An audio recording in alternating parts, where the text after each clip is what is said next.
there's a collective psychological effect going on in our country.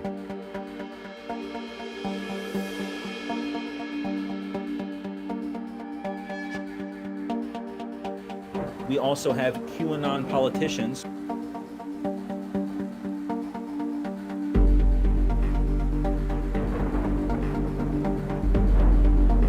People who are recruited are individuals who are easily open to suggestion.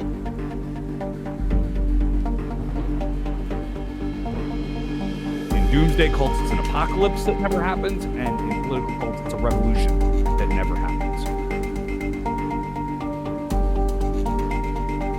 These groups are not the terrorists that I'm concerned about, because the terrorists that I'm concerned about, have badges.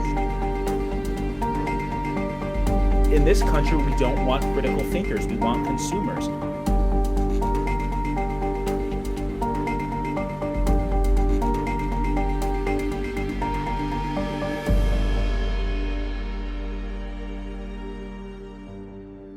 Hello, everybody, and welcome to Revolution Radio's Special Reports. I am your host, Brian Powers, and I'm here to bring you something I think is pretty timely and a look into the past few months and all this stuff from the two most important views, I think, as we talk about like QAnon and stuff in this wider world. In my own kind of personal organizing and in my own experience, I'm like, I was kind of shocked at how shocked people were.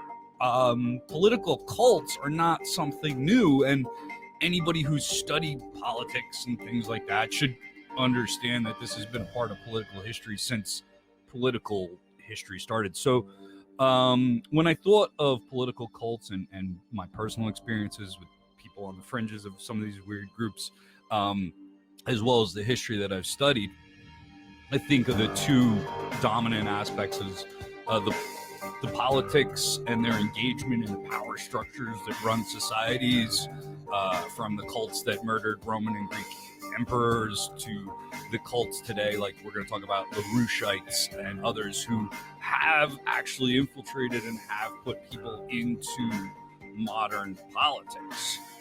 So you have that political angle, but you also have that very important psychological angle. And you have to understand, and I think what we've really been trying to understand as a nation, as we've come to be aware once again of the force of what a political cult can do, we also want to know, how did it happen? How do you progress from somebody who's not in a cult to somebody who is in a cult? And I think probably most importantly, how do you get people out of these cults when they are in them, which is way more difficult than anybody could ever imagine. And I've done some studying on this from Jim Jones, which I get into, which is one of the most bizarre cases of human being you could ever study in your life, to this QAnon conspiracy theory that we've seen blamed for the attacks on the Capitol. I'm going to bring in Dr. Letitia Sampson from Great Joy Counseling. Dr. Sampson did a special episode with us once before on mental health and activism. I feel like this is a bit of a continuation of that, Dr. Sampson. Thank you for joining us. Hey, so glad to see you again, Brian, and so glad to be on the show again. I mean, I really love this platform because I think that these issues are attacked in a real way. So yeah, I'm so excited to be here, and I agree with you. I think this is a continuation of our conversation because I want to be able to talk about the psychology, what psychological profile an individual has to have in order to be influenced by these cults, by these groups. So I'm excited to talk about that tonight. It's so nice to have you as a comrade of Revolution Radio, because it's hard to find experts in these things. One, a lot of experts are in short order right now, a lot of media attention to Sure. these issues. So I really do appreciate you bringing your skills. And I think it's important our audience understands, your work. You're a doctor of psychology, right? And also a certified social worker. Tell us about your background and kind of the path your career is on. Absolutely. So I'm actually I like to say I'm a jack of all trades as it relates to human services. So I'm a professor, I'm an activist. That's actually how you and I met during a protest here in New Jersey. I, have been a proud owner of a mental health agency since 2014 here in New Jersey. And, I've really spent my life educating people about the importance of mental health, emotional wellness. And I think that we can't leave that out of the conversation, specifically when we're speaking about issues like this, right? Like it's so easy to kind of not think about what causes people to do what they do. So I love to use my voice in that way. And I'm going to bring in our other panelist, participant in tonight's discussion, Christian Perez, who Revolution Radioers know. Christian Perez, he hosts NJR Live once a month, and he's going to do so next week. He also does a podcast called Modernity and Absurdity. I got that backwards. Modernity and Absurdity. So I call him the professor because he is, in fact, a professor of political science. He's also done some deep dives into conspiracy theories and Christian, since it's a special occasion and we've got some new viewers. And now we're not New Jersey Revolution Radio anymore. We are Revolution Radio, and we're going coast to coast. So going national. Yeah, what did I miss on your, of course, huge and very impressive resume? No, I mean that's pretty much it. So I teach political science in New Jersey, with a focus, or my main interest is studying conspiracy theories. I've been asked to speak at a couple conferences. I'm a regular contributor to New Jersey Revolution Radio. And with Brian, I'm one of the co-hosts of the Idavox Report, and the main host, of course, being Daryle Lamont-Jenkins. So for New Jersey Revolution Radio fans, you're going to get me Monday, tonight, tomorrow, Tuesday, and Wednesday night also. I'm all week. Yeah, and it's important to note our sponsors include our Revolution Radio Editorial Board, which you can become a member of. Our Editorial Board chips in a few bucks every month. They meet, they give us show ideas, they editorialize, they produce segments and all kinds of things. So we have really, really expanded under Revolution Radio, and they're sponsoring us, as well as the Coffee House in Edison, New Jersey. And just because I live in another state doesn't mean I'm not going to come visit my family. I mean, I come from North Jersey, and with a bunch of Polish people, they're not going to let me get away with not coming to visit every once in a while. So I'm going to be down there and make sure we do a show, and I stop in at the Coffee House in Edison, New Jersey, as well as Great Joy Counseling, Dr. Sampson business there in Clark, New Jersey. But she does all kinds of services, so please go check out her website and take a look, as she said. And I believe she also has a skincare line out now too, but we'll get to that more in the commercial segment. Right now, I want to dive in a little bit. And Dr. Sampson, like I said, in our last conversation, we talked about like the mental health conditions activists are under, and that they're subject to by putting themselves in the role of an activist. But today we're kind of taking a look at these organizations that I think start out by hunting people who are vulnerable or who are susceptible. So I guess my first question to you is, who is susceptible, and who do you think, if I'm a cult leader and I want to start a cult, who do I go out in the world looking for to recruit into these organizations? I think it's important to know that the people who are recruited are individuals who are easily open to suggestion. And I don't want to make it seem as though these people are patsies or they are somehow different than the rest of us, because I think that the right person could really, with the right amount of time and the right set of circumstances, influence anyone to do anything. But the reality is they look for individuals who are passionate about certain aspects of life, people who, really get on their soapbox, and they're able to desensitize these people and find what they feel they have in common. And usually when that happens, people let their guards down. And that is like, really, it sets the stage for individuals to be influenced to do things that they otherwise may have never thought to do on their own. The reality is, Brian, that most people want to be part of something, and they don't immediately think that what they're doing is wrong or damaging or detrimental, right? The people that are influencing them are narcissists. They have borderline personality types, and they're individuals who are very passionate. They're individuals that people want to be around. They're very charming. And so, when you may be an individual who has some type of emotional wounds or insecurities, it's very easy to feel susceptible to that influence and to want to be liked or loved or welcomed, right? We all have that want to feel a sense of belonging. And I think that we have to tune into that in order to really understand the profile of people who do some of the things that they do, especially with what happened in our nation around the election. Yeah. I think one of the common misconceptions out there is that people involved in these things are stupid, and nothing.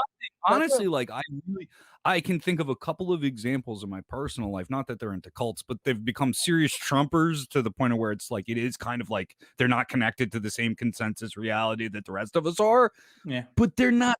They're doctors. They've got important jobs. I won't mention who because I won't call them and on my family members or close friends out by name, but they're not stupid. It's and what you're saying is that, there's something missing, and I guess that's what I could ask Christian is, what are the characteristics of a cult? Because what I'd like to get out of these two questions is how does this person fit into this organization? So Christian, can you tell us a little bit about the characteristics of what is a cult?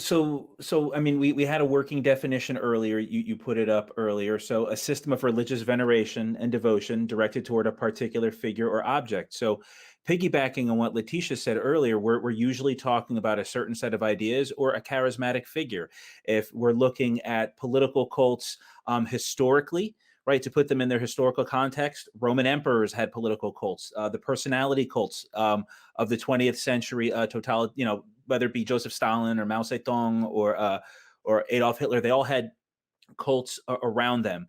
But just again, to piggyback on what Letitia said, we're talking about what makes them a political cult is it's not just that there's a charismatic leader. It's not just that there's a certain set of ideas that they're following. It's the fact that, well, what we want to also add is this idea of a whole propaganda component, right? So with religious cults or new age cults or wellness cults, there's usually a book you can buy, a website you can go to, a belief system you could adhere to. With political cults, there's another step. It's do we get involved in party politics? Do we support certain political individuals? So, for instance, whether it's the Revolutionary Communist Party, I mean, I wouldn't call them a full-on cult. All these organizations, it's like a Venn diagram. They show certain characteristics. They're not all the same. But with them, they are specifically created to engage in politics. They are a political party. They want to influence politics. They want to, in many ways, be a part of government. Unfortunately, with them, they're a little bit out of touch. With any organization, or should I say, with cults nowadays, the kind of cults we're talking about, there's usually an aspect of taking people away from their families. Like Letitia said, somebody's missing something in their life. So whether it's the Ku Klux Klan, whether it's ISIS, whether it's one of these weird sex cults, there's always a part where I find somebody who's vulnerable. I try to isolate them. I try to surround them with propaganda, and that's going to bring them into my fold. Some, like I said, some are religious, some are sexual cults, some are based around wellness, new age cults. But in this instance, there's cults that are based around political ideas or political actors, individuals. The tools that seem to be used, and you touched on, sex cults and these different. The tools that seem to be used are very similar, even with political cults. We're talking about Bob, Jimmy. I'm sorry, Jimmy's talking about Bob Avakian. Yeah, we're getting to Bob Avakian. We're getting to Bob Avakian. Because Bob's kind of cult light is what I'd like to describe, RCP as. So yeah, I want to get it, but let's start off with something way more like, first off, well known and kind of an extreme example, only to show kind of where this thought can lead. And that would be the example of the People's Temple and Jim Jones. I did listen to a podcast, and I suggest, I got some of these ideas out of this podcast. So it's called Cults. It's simple. It's on Spotify and stuff. And there's a 2-part episode on Jim Jones, which I have to recommend and give credit to here. In the example set by Jim Jones, this guy basically organized this cult his whole life. And there were warning signs very early, like he was preaching in his barn to animals to start off with, and was wearing robes at a very young age. And then as a young preacher in San Francisco, he was selling monkeys.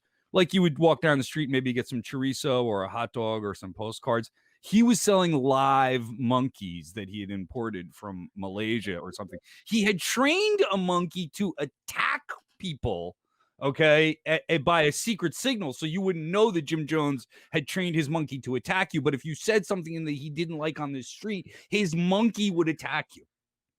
Nobody noticed that this guy was a little off. Yeah. Dr. Sampson, it's probably not so obvious as somebody training a monkey to attack people on the street.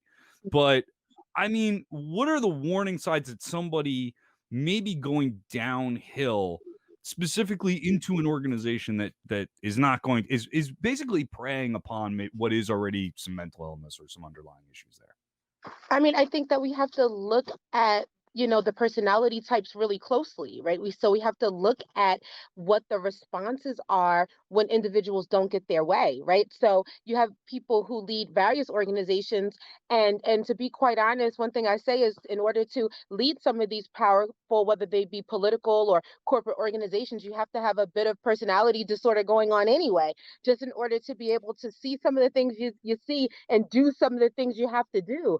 And I think that that's something that we don't really talk about, because we tout some of these same personality types as what makes a person successful, right? So we look at, individuals' ability to influence other people, individuals' ability to get people to follow them, or to really be strategic, and to really winner takes all, right? Like, we celebrate these same behaviors when people get into the corporate world. And, we live in a capitalist society. So, hey, this CEO is now a multi-billionaire. They're great. Well, guess what? Those same skills are the same skills that these cult leaders have. That the same mentality, I'm right, everyone is wrong, and I'm going to have what I want. It doesn't matter who falls, and it doesn't matter who needs to be influenced. And so I think that as a society, we have to look at what we celebrate, because in other cultures, people like Christian and I are celebrated, right? If you're a teacher, or you're a person, a lawyer, or something like that, like, you're touted. But in America, it's based on how much influence you have, how much money you have, what C position, you have, what C-suite you're in, or what your bottom line is. And we don't really see the other side of that until we have some of these emergencies in our country. And then everyone's like clutching their pearls. Yeah. We brought up, and I know, Bob Avakian and RCP are known as kind of a culty group, and so I try to avoid it. And in my personal life, and this is from some study into cult like thinking and stuff, I try to avoid black and white thinking, because that's a sign of kind of a brainwashed mind, that people are evil on the outside of the cult and people are good on the inside of the cult, and everything, and the rest of the world is evil and trying to take from you. So there is this there's an isolation that cult leaders put onto their followers that allow kind of be their only source of knowledge. Chris, so there's also levels of it, right? So there's cults where they had full-on communes and people were being abused and not allowed to leave the commune. But there's also cult-like organizations where, there's just this blind obedience to a certain leader, and there's maybe this undue level of either, financial support or otherwise. Where do you start to see problems in organizations where they go from having either just a small following, or because it's perfectly fine to have something outside of thinking, there's a destructive nature of the cult. Where do you start to see a group as having a destructive nature, I guess is what Well, number one is, what kind of propaganda are they putting out? Like, what are they basing themselves around? Is it around an abusive ideology? Is it around something authoritarian? Is it an obvious grift or money grab? Because for me, a lot of these cults just look like that. I mean, for me, it's what kind of propaganda are they doing, and how do they react to naysayers? How do they react to critics? Is it violently? Do they get defensive? Are they engaging? Is there a lot of cognitive dissonance, right? A lot of cults, the reason we call them cults is because they're outside of the norm, right? You could have a religion, right? But religions don't necessarily always pull people away. They have places of worship. They want people to engage, but it's not necessarily about that isolation. So for me, it was, are they trying to isolate people? What type of propaganda are they putting out? Because, propaganda can be good. Sesame Street is propaganda, right? So some propaganda can be good. But again, what are they pushing, and how do they react to critics? Because if you're telling me, like with the Cassiopeans, that, you're using a Ouija board to communicate with people from the future that are telling you to support Vladimir Putin and Donald Trump, that's a red flag for me. That's where I stop it. And with an organization like the Revolutionary Communist Party, I could say, hey, they've done a lot of good work, right? A lot of left-wing cults. Ultimately, there might be some positive aspects to them, but Bob Avakian was living in a basement until like the 90s, dude. Nobody's looking for you. The 60s are over. The Black Panthers are gone. You're not that threat to the status quo, especially as the 70s become the 80s and 90s, and now in 2021, I think he kind of realized that he's not the threat he is. But again, if you go to their website, RCP, I think it's revcom.us, just type in Revolutionary Communist Party. It's all about adoring Bob Avakian and how great of a leader he is, right? The guy never led a revolution. The guy never held elected public office. You're a leader of a political party and you've been down for the cause since the 60s. Thank you. I've read a couple of your books, right? You got a couple of good books, but at the end of the day, you have to get with reality. And when they don't have a web presence outside their newspaper, party members don't engage on social media. So if you're trying to control information and communication, again, that's another red flag or warning sign. To answer my own question, is it's where the organization really just kind of departs from reality. And what I found when I got involved with, and I call them all the time the potato heads. I make fun of them on my show and stuff, and because it's like this culty-like organization. It's a culty-like part of an organization. So you can have like aspects of organizations that are toxic, where you have other aspects of that. And I think of that as the same organization has really good activists feeding hungry people and protesting for Black Lives Matter. So there can be aspects of it. And reading in Bob Avakian's thing, I've seen this written about so many other kind of politicians by their supporters, including mainstream politicians like Bernie Sanders. And I'll tell you, I've met Bernie Sanders fans that are just as far off the charts as Trump. People want heroes. Our country is starved for heroes.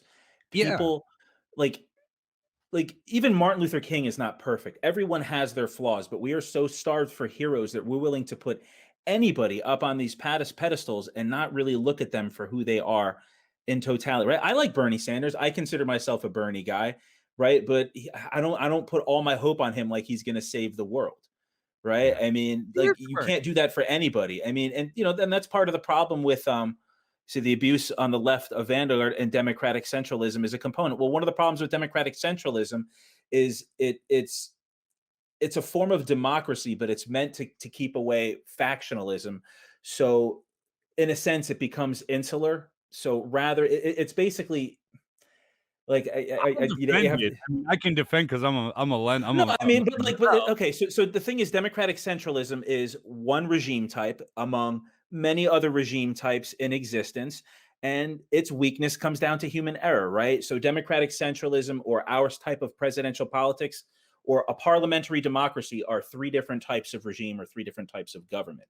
The fault isn't necessarily in the type of government, it's who's running government, right? So if you have an authoritarian personality like a Stalin, right, who is enabled by people who aren't going to criticize him, who was radicalized many ways in the Orthodox Church, which is where he kind of developed his very hardline black or white thinking. And that, that kind of structure just enabled him. And then on top of the fact that the Russians had never had democracy before, right? So it's a people that aren't ready for democracy. So, it's easy for them to fall into totalitarianism. What specifically are people I guess I wanted to dive a little more into the people that get roped in by that person. You said they're missing something. Are there childhood issues? Are there family issues that generally come into play? Is it something that just anybody's susceptible to? But are there conditions that lead to these kind of holes that you're talking about? Of course, I think that it goes into a lot of what Christian mentioned as well. I think a want to look up to someone, a want for someone to give that approval. And when you don't have that approval, which is constant in childhood, it can leave an emotional wound and a scar. So let's think about even, and I don't want to go too deep here, but just follow me for a second. Let's think about grades in school. So, when you think about industrialization, when formalized education in the United States came into being, grades were to tell, foremans of various companies where to put people. So grade A people were able to be managers, grade B people were able to work on the assembly line, grade C were able to do maintenance, D, et cetera, et cetera, et cetera. Well, guess what? When the industry left, the grades remained. And so parents and schools, awards are given based on individuals' abilities to still be put into the boxes from, 70 years ago. And we don't look at what we celebrate. And so if you have a person who may not have that formalized celebration, they want to clamor to that. We have to know that there's a difference between, celebrating and giving acceptance to people because of who they are versus doing it based on what individuals can do. And our society looks at what people can do and rewards them based on that. And so anytime, individuals don't feel a connection, they're going to seek that. And unfortunately, they are very susceptible to influence. They don't look at it as, oh, hey, I'm doing something wrong or I'm going too far with this. They look at it as, I'm able to be connected. These people understand me, they welcome me, and they want me. And it's not only about what I can do, it's about who I am. So we have to really look closely at that piece.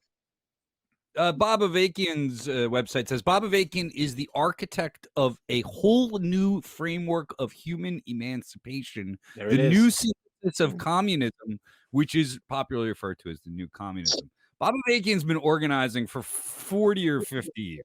Okay, if he figured out an architect for the framework of human emancipation, please start to build that framework, Bob, because, and I think for one human being to think that they alone have come up with a framework for human emancipation in and of itself is crazy.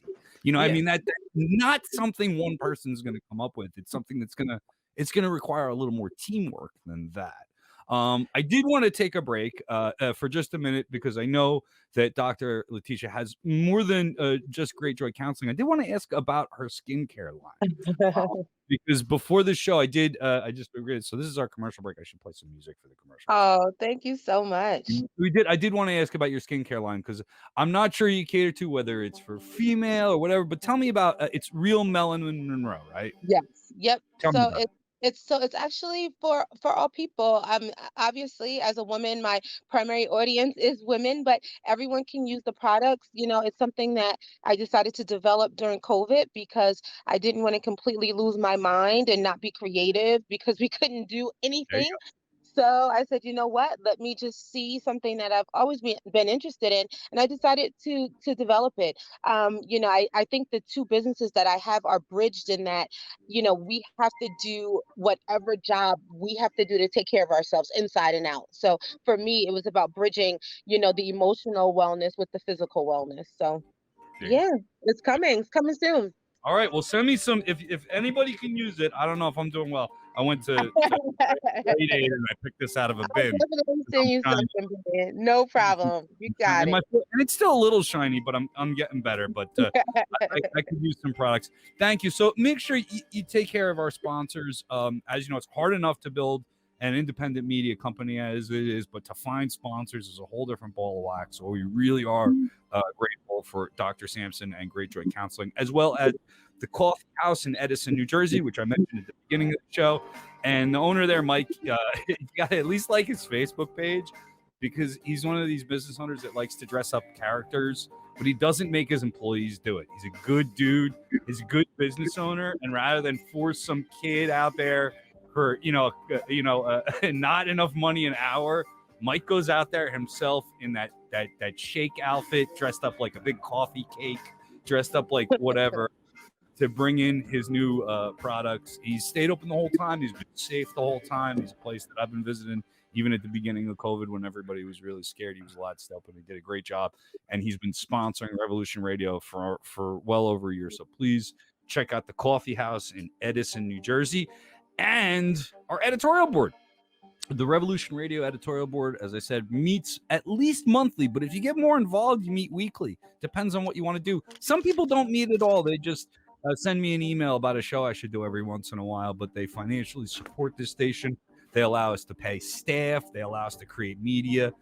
I don't know if anybody knows this. We didn't make a big deal out of it because it was actually on the anniversary of Breonna Taylor's killing, and we didn't want to do a lot of promotions for ourselves that day because that was about saying her name and remembering her life. But we hit 1 million views.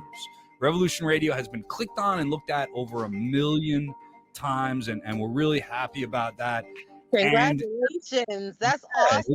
Isn't it cool? We did it in under 3 years. And as we've brought in the editorial board, I'm watching the numbers climb and climb and climb. And it's because more people are involved, more people are creating, so I'm really happy about that. Check us out, www.njrevolutionradio.com. Again, that's www.nj, like new journalism, revolutionradio.com. And help us out with either a donation or join our Revolution Radio editorial board or whatever. Share our links, subscribe to our YouTube. There's lots of stuff you can do. Back to our conversation. And really, I think, clearly the idea for this show stems from the QAnon thing, which we're a little removed from now. And I think the country is starting to breathe out from that deep breath in a little bit. I do feel like the nation, Donald Trump's not on Twitter anymore. He's not gaslighting the entire country with that nonsense, although I do miss the laughs, I gotta say, because that dude was ridiculous. But there's a collective psychological effect going on in our country. And I'm just wondering, I guess my first question to Dr. Sampson is, what happens when the cult leader goes away or when he's reduced in power like this? I did some study into a lot of cults, doomsday cults, and I've seen this on a lot of the left, that a revolution is used in place of the apocalypse, by the way, in political cults. So it's in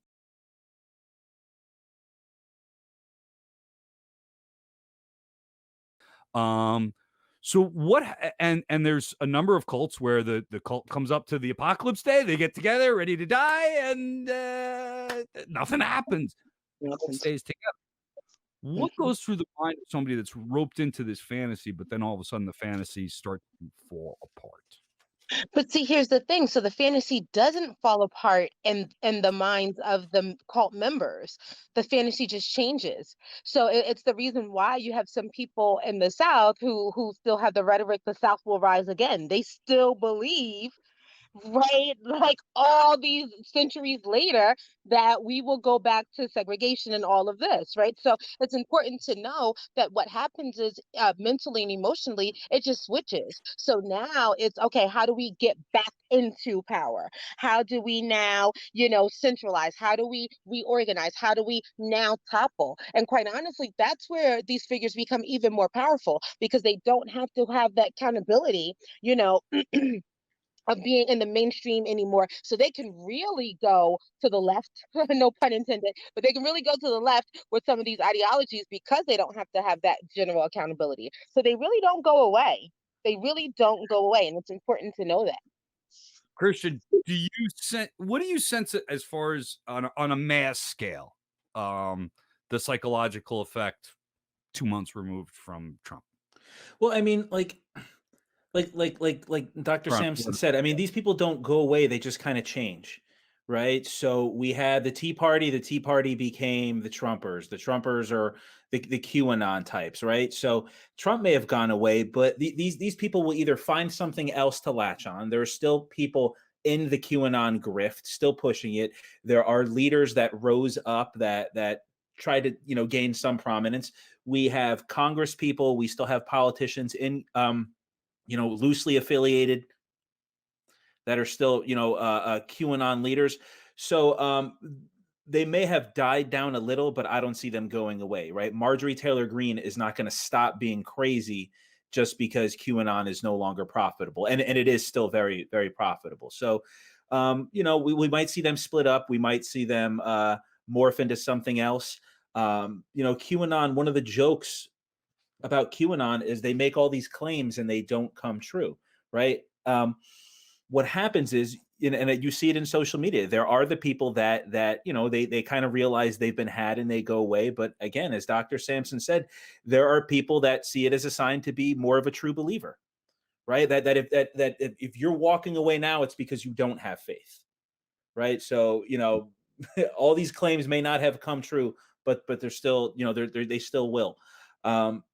And then again with these people is there's a social aspect to it. You can speak all kinds of nonsense and all kinds of crazy stuff, but if you're in a bubble with like-minded individuals, you're going to find some community there. So again, these people aren't just going to pack up and go away. From let me ask the doctor. Now, I'm not going to ask you as a doctor. I'm just going to ask you as a person, as a citizen of this country of ours. Do you specifically fear the continued efforts of QAnon and these kind of racist elements of the right? Are you still, given what you just said? And actually, I'm thinking of the Jim Jones study that I did. He had a cult of about 3,000 people. Only 900 of them followed to, not even 900 total followed to South America. He lost, but his hardest and most ardent supporters followed him and ultimately committed mass suicide together. So it shows you the extreme level of people growth. So are you still afraid as a person that lives in this country of these elements continuing to organize and even becoming more dangerous, specifically the QAnon? You know what? No, because quite honestly, just being a Black person in the United States, it's a war every day. So these groups really are not the terrorists that I'm concerned about, because the terrorists that I'm concerned about, have badges and guns, and they're on the payroll, and I pay taxes and support their salaries. So for me, these other groups are on the fringes. It's the ones that are able to do, so I kind of feel like, don't start none, don't beat none. And, I don't go to the places where those people are. I don't try to be in spaces to educate those people. Those are not people I want to appeal to on any levels. So my fears come from the individuals that, I would call if my car was broken down on the side of the road. Right. Yeah, that's a great perspective, because, and I even had a little. I'll be honest with you, one of my initial reactions, and there was a lot of effort to garner sympathy for Congress after what happened. A lot of people saying, "Look, they were on the floor of Congress, huddled together, scared for their lives." And my natural cynical self, my first thought was, think about how the fucking Palestinian people have felt for the last 80 years that you've been sending bombs to. I mean, you're mad because some crazy racist people are in your house with a racist flag, throwing some rocks and tear gas and maybe some of their armed. But we've been bombing the fuck out of this entire world, and they're the people responsible for it. And I did find it, and I thank you, for bringing that up. As an African American, they've been terrorized in this country for 400 years. And, there is a bit of that kind of, fuck these people.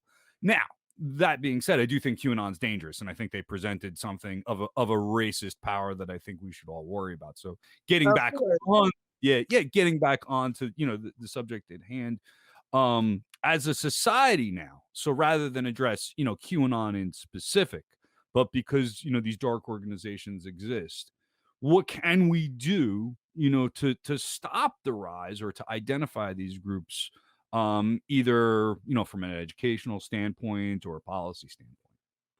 Now I'll leave that open. Who wants to answer that first? I would say education, right? Education is key, building political networks. So, thankfully, well, I would say the Revolutionary Communist Party, they're not a threat. Ultimately, they're a communist organization focused on identity politics and empowering people of color. They're weird, but I wouldn't consider them bad people. When it comes to LaRoucheites who think that the British government is trying to assassinate presidents, then we're dealing with something else there. But I mean, they don't really have. They reached the pinnacle of their power years ago. The RCP, there's probably 300 to 500 of them, maybe, across the country. With the Cassiopeians, they're too weird to ever actually have political power. But for me, it starts with education. If people have a basic understanding of science, healthy skepticism, understanding that, one of the reasons we have to get flu shots every year is because they evolve, because evolution's real, right? Understanding that Moses was not a founding father and things like that. Basic civics, but basic civics, I love to teach Introduction to Political Science 101, right? Because people don't understand what governments are, what they do, what their responsibilities are. People don't know what basic political ideology is. And in this country, we don't want critical thinkers. We want consumers. And if that's the case, If all you're taught to do is go for what you like best, then you could choose what reality you want to live in, whether it's white supremacist or bigoted towards immigrants or gay people, or in this case, you want to join a political cult that, your guru uses a Ouija board to talk to aliens. This is, I mean, it's when you have consumers and not critical thinkers, people are going to blindly follow, and that's where we're at today. So hopefully, with education, we can combat this. Absolutely. I mean, Christian, there's not, you can't follow that up. Try. Thank you. You can't. He said it all. He said it all. America used to be a place where critical thinking was encouraged. We're finding out something for yourself, and being curious and skeptical was celebrated, and that went away. And the more capitalist we became, the more that went away. And so it's just do what we tell you, and you get to live in whatever bubble you want, as he mentioned. And people are comfortable in their bubble, whether their bubble is social media, whether their bubble is a political party, whether their bubble is some racist activities or some religious overzealous activities. It doesn't matter. It's the bubble, and people want that comfort. They want that safety zone. Are there specific, I mean, I could go over the education system and the culture of America and how it attributes to this larger problem. I think of racism and violence, kind of, which racism is, but I think of our praise of violence as a big problem, that we see violence as a solution. There's a guy called Todd Snyder, is a really great folk singer.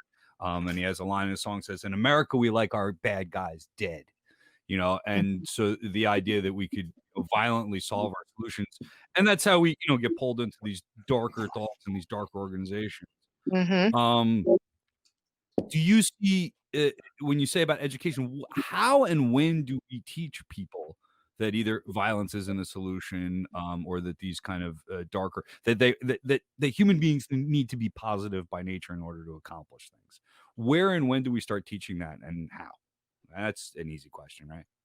I think that starts very, very, very early. It's one of the things that I'm working on is to build a daycare facility that really starts to teach emotional and mental health and emotional intelligence to babies and toddlers, right? Because most of this is not learned until middle school, and by then, right, you've been completely desensitized about these issues. Like, it's okay to behave this way by the time you're in the third grade. So guess what? We have to start even earlier and go into literal, newborns, toddlers, and go there, because we kind of scoff. I think about my family. They really all attacked me, but I didn't allow my daughter to watch television until she was 10 years old. Like, it was not allowed. You know why? Because young people can't decipher between what's real and what's not. And nobody agreed with me. But guess what? Like, she's able to be this gifted, person who has her own imagination and her own mind because of my willingness to make that hard choice. So I think that it starts with us in our own households. What are we really teaching? Or who are we allowing to raise our children? Are we having certain conversations around the dinner table? Are we comfortable? Young people need to be able to be listening to shows like this, right? Like, are these things encouraged? Parents sometimes drop the ball and kids are on TikTok 8 hours a day. Well, they're consuming all of these other things and being influenced, unknowingly. So I think that once we really start at home with our own children and our own selves, we'll start to slowly see things change. I mean, the easiest place to go, I always tell people, it's kind of like a snarky comment online, and I see you, Jimmy, by the way, is, take a class at the community college, right? Take a biology class, take a physics class, take a political science class, right? It begins with education. If you read something on the internet that comes across as dubious, try to find somebody that's knowledgeable in that area. Do you have a friend with a degree in a related area? In terms of institutions, I mean, there are a number of skeptical societies. There are a number of progressive organizations. There's mental health counseling, like Dr. Sampson does. So there are institutions that are trying to fight ignorance, that are trying to fight misinformation. And they're not always working hand in hand together with a guided, unified purpose, but it's a bunch of different people, organizations, institutions fighting the battle on different fronts. And in terms of Jimmy, I mean, misinformation is the whole thing, right? Misinformation is is what's guiding all this. If you don't understand history, if you don't understand politics, if you don't understand basic, middle school science, people think the earth is flat, then you could be misled to believe anything, right? If you are not a critical thinker, misinformation is a weapon that can be used against you. Misinformation is the biggest tool of the bigot. It is the biggest tool of the conspiracy theorist and the megalomaniac, right? It's lies, it's misinformation that they use to feed their own ego. Dr. Sampson said before, these people are incredibly egotistical, right? You have to be to kind of have all that attention on you all the time. When we talk about misinformation, the general thing we think of is social media today. And what do you think the impact has been psychologically on people who are getting their politics from social media so much, Dr. Sampson? I mean, I think unfortunately you have individuals touting, this misinformation all day, all night.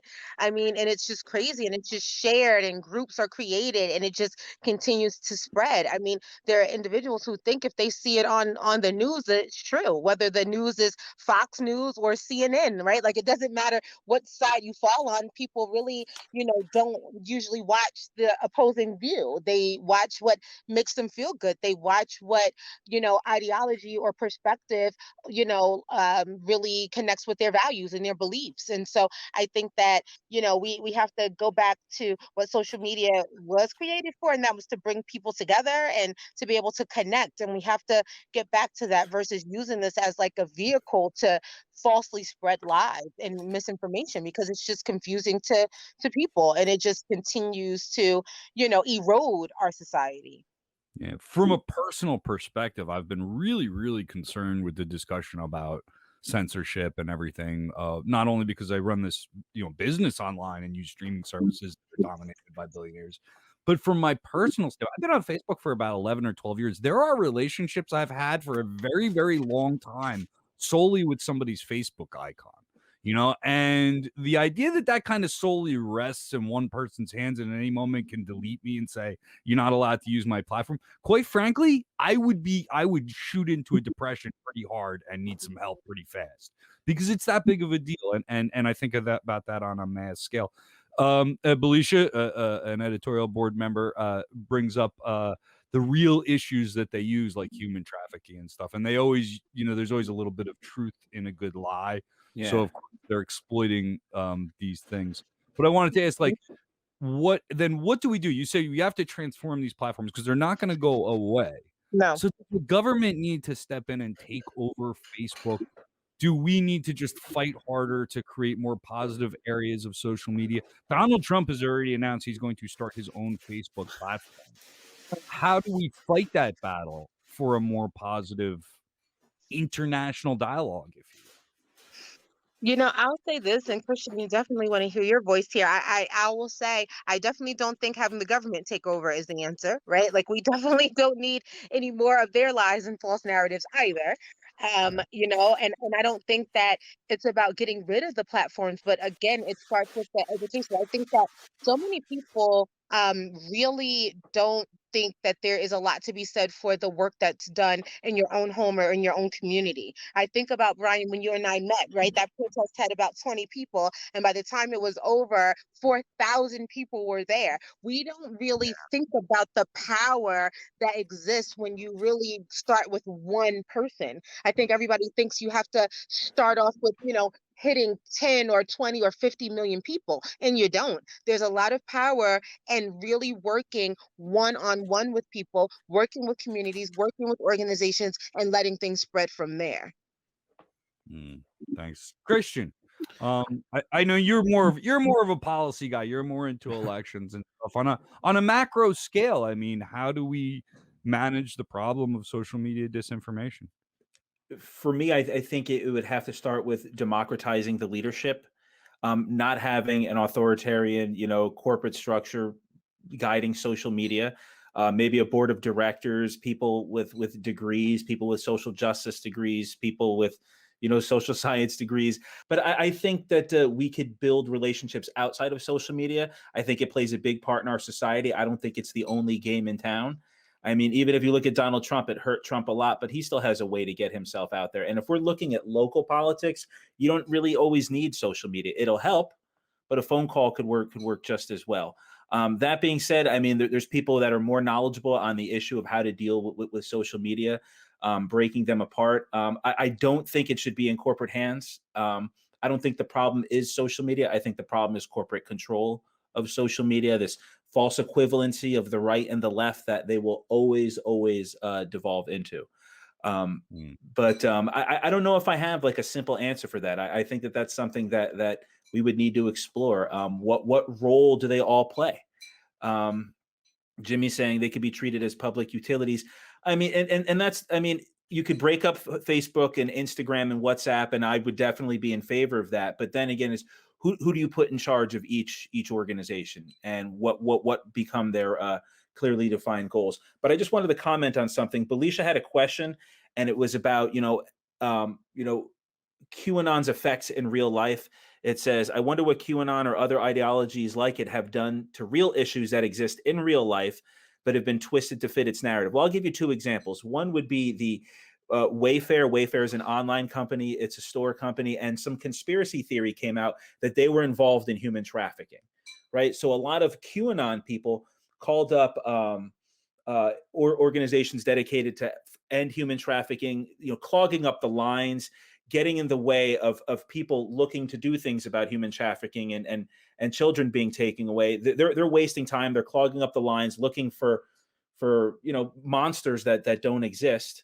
On another hand, we also have QAnon politicians or QAnon supporting politicians that have been elected to Congress. Every dollar, every second of time they waste chasing these mythical creatures, these satanic pedophiles, that's a dollar and that's a second wasted that could have gone towards something else, right? And I think I said earlier, if you're looking for aliens, if you're looking for lizard people, if you're looking for the flat earth, you're not looking at who's really exploiting you. You're not looking at institutional or structural racism or xenophobia. If you're looking for aliens, you're not looking at racism. And these types, again, they just get in the way.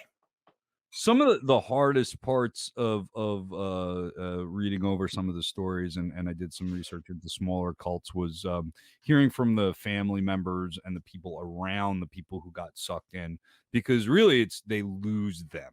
It's described as just brainwashing. Essentially, somebody is taken away from you and changed into somebody else. Is that an accurate description of somebody in these more extreme cases as far as a clinical perspective goes?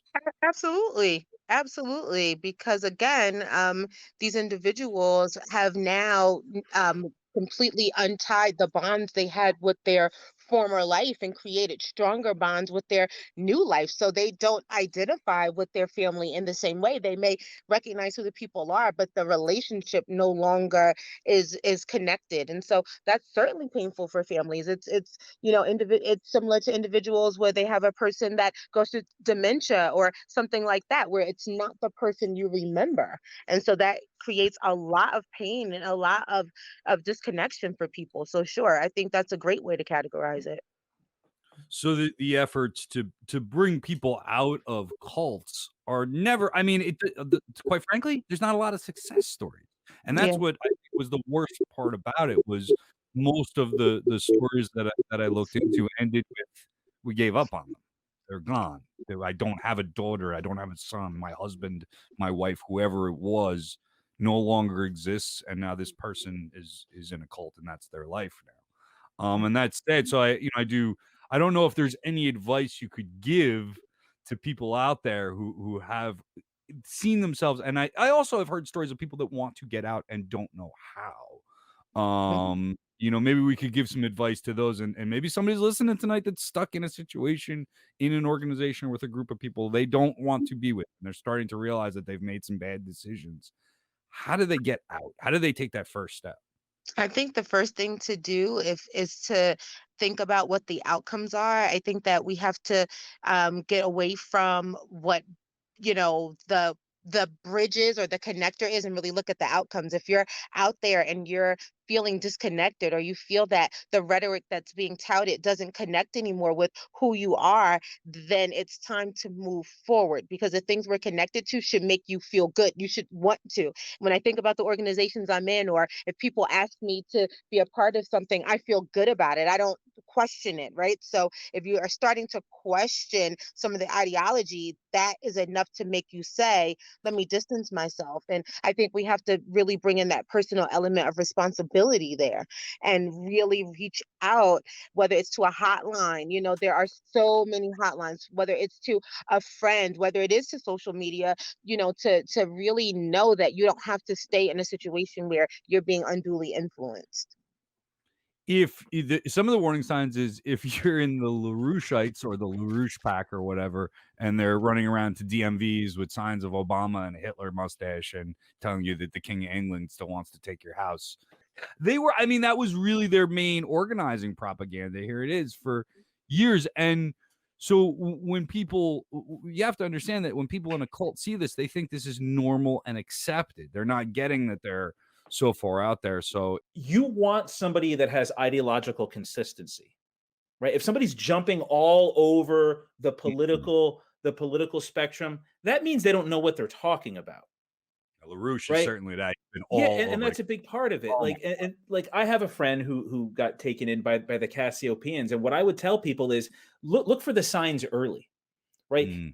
Do you have friends that are hurting? Do you have friends that are naturally inquisitive? Okay, these are the types of people that are going to get sucked. And when I talk about conspiracy theories, it's the same thing. People aren't stupid. These are people that are very much aware that something is up or off or wrong about the world, right? We need to find these people and we need to steer them into the right direction. Progressive organizations, democratic organizations, not Democratic Party, but organizations that promote democracy, not authoritarian organizations that promote working with other groups, not shutting people away. If you see friends that are showing the signs that they feel like they're lost or that they want to be a part of something, especially now during the pandemic, try to reach out and grab them, because as Brian said, it might be too late later on. And I have a friend, and I honestly feel it's too late. I've had people come to me and say, we don't talk to him anymore. We're not friends with him anymore because he's not the same person he used to be. He's a different person now. Yeah, it's tough. You have to take care of yourself. One of those things is heartbreaking because you have to take care of yourself before you can take care of other people, right? Yeah. Dr. Sampson, you're muted, so I didn't. I thought I see you talking over there. No, I'm just amening. Oh, okay. Well, I'll take it. I want to hear that too. That's nice to hear. While here, we only have a few minutes left before we got to get going here. So I do want to make sure we'll go around the room and we have some last minute thoughts. We definitely don't have to rush. So we'll start off with Dr. Sampson. If you have any more pearls of wisdom for us, we'd love to hear. No, I'm so grateful for this platform. I think that these are the shows that definitely need to be brought to the forefront, where you're able to really talk about these issues and from a different perspective. So all I would say is to keep doing what you're doing, and anything I can do to support getting these messages out, I'll do.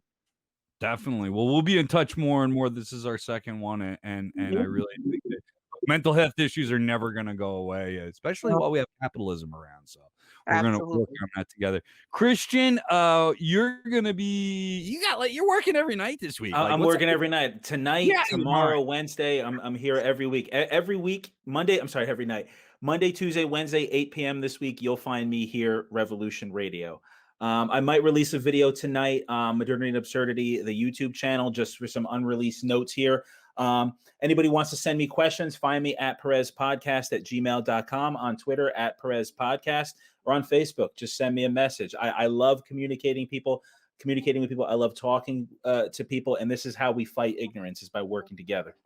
Support our sponsors, Great Joy Counseling, the Coffee House in Edison, New Jersey. And of course, go to www.njrevolutionradio.com. Join our editorial board, make a donation. We always need more money. That money goes right into our staff. It goes into creating content. It goes into producing shows like this, the Idavox Report, which exposes white supremacy and hate, but also celebrates movies and art and all kinds of stuff. So every dollar counts. It's a little grassroots organization. It's just amazing how much $25 a month does for us. So if you can contribute that, please do. If you can contribute more, I'll take that too. So make sure you tune in. Our regular nights are Tuesday at 8 p.m. for the Idavox Report. Wednesday at 8 p.m. we do NJRR Live. This is Brian Powers. Thanks once again to my guest, Dr. Letitia Sampson, and the Professor Christian Perez. I will see you soon on Revolution Radio. Good night, everybody. Good night.